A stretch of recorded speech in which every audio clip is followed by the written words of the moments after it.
There's no monster, Ellie. It's just in your head.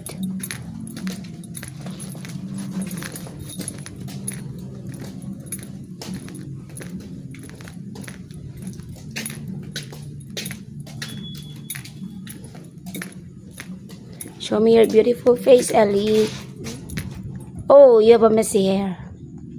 Yeah, because I sleep. Who owns the ribbon? Where did you find it?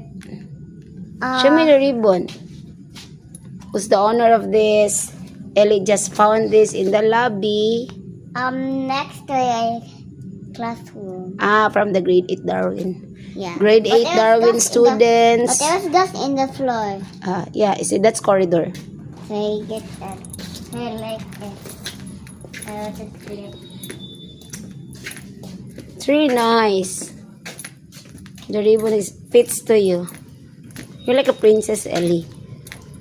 Show me how a princess walk, be.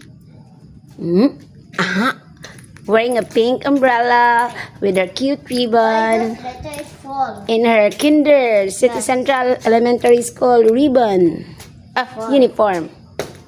Oh no.